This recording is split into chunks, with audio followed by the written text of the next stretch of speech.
टूट गया भाजपा का महागठबंधन। एनडीए की एक और पार्टी ने अकेले चुनाव लड़ने का कर दिया ऐलान। बिहार विधानसभा चुनाव के ऐलान से पहले केंद्रीय मंत्री चिराग पासवान ने बड़ा बयान दिया है।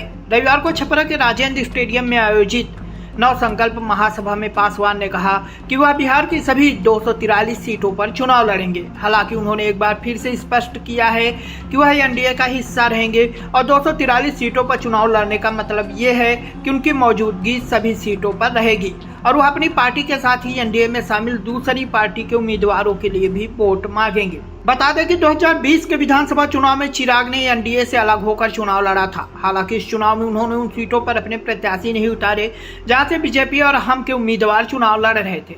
2020 के चुनाव में उन्होंने जेडीयू के प्रत्याशी जहां से चुनाव लड़ रहे थे वहां चिराग ने अपने प्रत्याशी उतारे थे। इसका असर यह हुआ कि जेडीयू महज 43 सीटों पर सिमट कर रह गई थी और आरजेडी गठबंधन सबसे ज्यादा सीटें जीतने में कामयाब रहा था।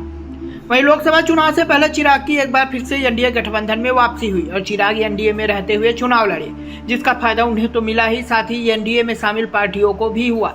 बिहार में एनडीए 30 सीटें जीतने में कामयाब रही। बिहार की राजनीति पर नजर रखने वाले बताते हैं कि चिराग पासवान की अपील युवाओं में सबसे ज्यादा है। इसका कारण है कि चिराग हमेशा बिहार और बिहार के युवाओं की बात करते हैं, वहीं उनके विपक्षी युवा वोटरों को उतनी गंभीरता से नहीं लेते हैं।